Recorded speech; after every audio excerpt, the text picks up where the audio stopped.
धरती पर गणेश चतुर्थी की धूम मची हुई थी। सभी गणेश चतुर्थी की तैयारी में जुटे हुए थे। बाजार में अफरा तफरी थी। हर कोई गणेश चतुर्थी की तैयारियों में जुटा हुआ था। लोग बाजार में से गणेश जी की मिट्टी की मूर्तियां खरीद रहे थे व उनको अपने घर में स्थापित कर रहे थे। गणेश जी शिवलोक से ये सारा दृश्य देख रहे होते हैं। धरती पर लोग कितने खुश लग रहे हैं। मुझे भी इनकी खुशियों का हिस्सा बनना है। एक काम करता हूँ, एक बार धरती पर घूमने चलता हूँ और वहीं जाकर देखूंगा कि मेरे जन्मदिन की तैयारियां कैसी चल रही हैं। इसके बाद गणेश जी एक बालक का रूप धारण करते हैं और धरती लोक पर आ जाते हैं। धरती पर सभी लोग गणेश चतुर्थी की तैयारी में जुटे हुए थे।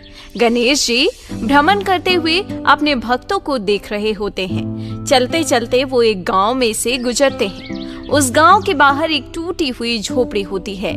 उसमें एक लड़की रो रही होती है। उस लड़की की रोने की आवाज सुनकर गणेश जी वहीं रुक जाते हैं। अरे, ये रोने की आवाज किसकी है? दादी, मुझे भी गणेश जी की मूर्ति घर में स्थापित करनी है। मेरी सारी सहेलियां गणेश चतुर्थी की तैयारियां कर रही हैं। मुझे भी गणेश चतुर्थी मनानी है। मुझे भी गणेश जी को अपने घर लाना है। प्रिया, क्यों जिद कर रही हो? तुम्हें पता है ना, हमारे पास 2 वक्त के खाने के पैसे नहीं हैं। हम गणेश जी को अपने घर कैसे लेकर आएं?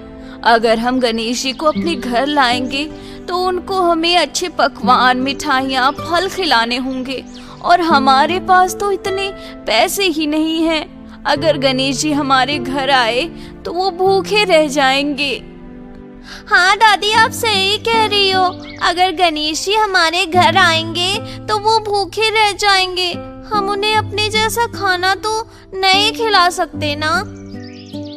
हे गणेशा, मुझे माफ कर दो। इस साल हम तुमको अपने घर नहीं ला पाए।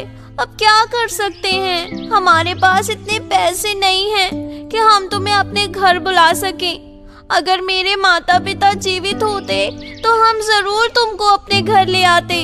कोई बात नहीं गणेशा, अगले साल हम तुम्हें अपने घर जरूर लाएंगे। ओहो, ये मेरे भक्त कितने भोले हैं।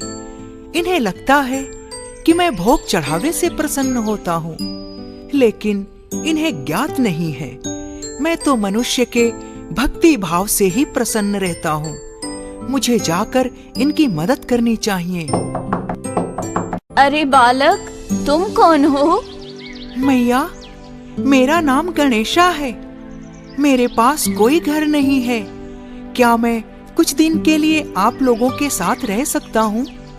इसके बदले आप जो बोलोगे मैं वो सारे काम कर दिया करूँगा और मैं आपकी सारी बात भी मानूंगा।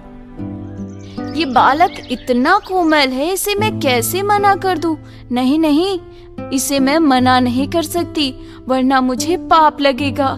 कोई नहीं, कुछ दिन की तो बात है। आधा रोटी कम खा लेंगे। तुम मेरे घर पर रह सकते हो गणेशा, आ जाओ। यहाँ पर मैं और मेरी बेटी रहते हैं। तुम हमारे साथ रह सकते हो। शारदा भगवान गणेश को बालक समझकर अपने घर में स्थान दे देती है। मैया, आज तो गणेश चतुर्थी का प्रथम दिन है। आज आपने गणेश चतुर्थी की कोई तैयारी नहीं की? मन तो हमारा भी है, पर हमारे पास इतने पैसे नहीं हैं कि हम गणेश जी को अपने घर बुला सके। अरे मैया, गणेशा धन दौलत से खुश होकर थोड़ी आते हैं। वो तो अपने भक्तों के भाव को देखते हैं। आप एक बार गणेशा को अपने घर तो लाओ, वो आपके सारे कष्ट हर लेंगे। आप लोग घर की साफ सफाई करिए, मैं गणेशा की मूर्ति और पूजा के सामान लेकर आता हूँ।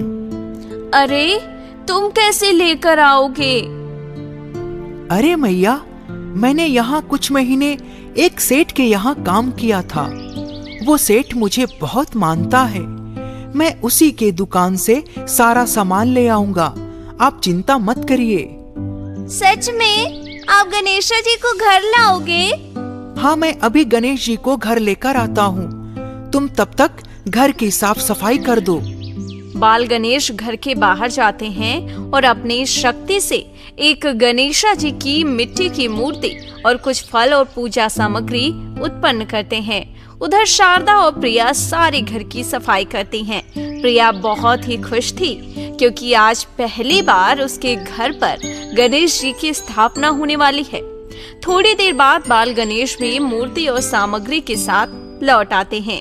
उनके हाथ में फल सामग्री व गणेश भगवान की मूर्ति देख प्रिया और शारदा बहुत खुश होती हैं और वो दोनों खुशी खुशी अपने घर में गणेश जी की मूर्ति स्थापना करती हैं।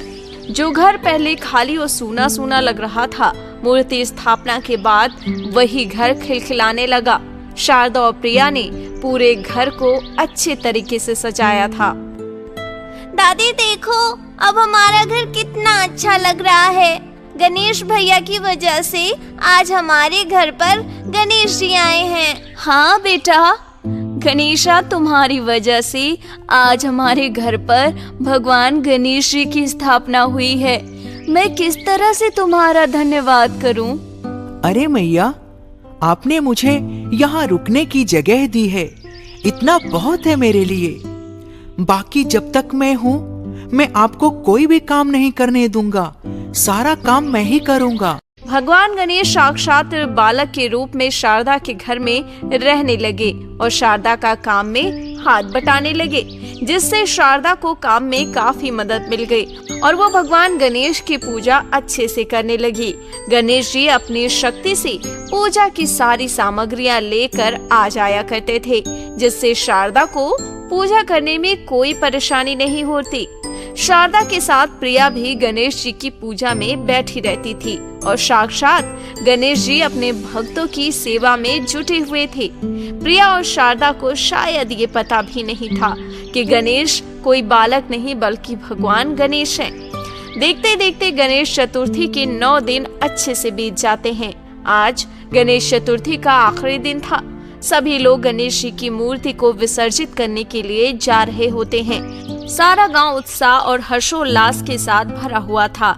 सभी लोग खुश थे, सभी नाच गा रहे थे, हर तरफ शोर शराबा था।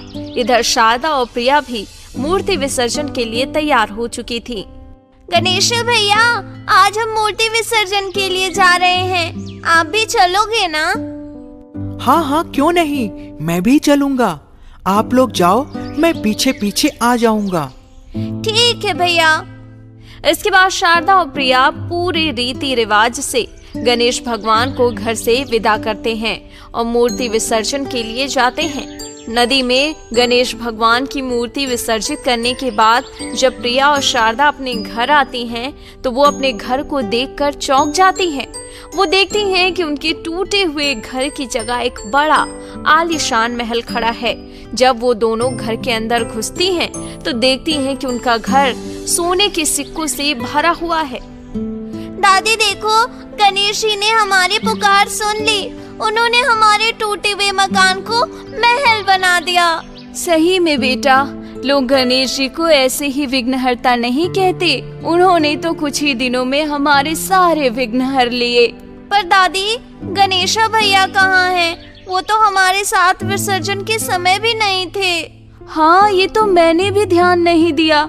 जा प्रिया, गणेशा जी को खोज कर ला, कहीं वो बाहर भटक तो नहीं गया बेचारा।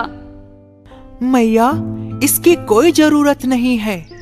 मैं तो बस 10 दिन के लिए ही आया था। अब धरती पर मेरा समय पूरा हो गया तो मेरे भक्तों ने मुझे विदा कर दिया। आप चिंता मत करो मैया, अगले साल फिर से मैं आपके पास आऊंगा और आपके साथ रहूंगा। दादी, ये किसकी आवाज है? अरे पगली, तू अभी तक नहीं समझी? ये भगवान गणेश की आवाज थी और हमारे साथ रहने वाला गणेशा कोई और नहीं, भगवान गणेश ही थे, जो बालक के रूप में हमारे घर हमारा कष्ट हरने आए थे। प्रिया और उसकी दादी समझ गई थी कि गणेशा कोई और नहीं, भगवान गणेश थे। ये जानकर दोनों की आंखें भर आई। भगवान गणेश की कृपा से शारदा के घर में खुशियों के दिन लौट आए। अब उनके पास किसी चीज की कमी नहीं थी। वो धन्य धान्य से संपन्न हो चुकी थी। इसके बाद वो हर साल गणेश चतुर्थी का त्योहार बड़ी ही धूमधाम से मनाने लगे।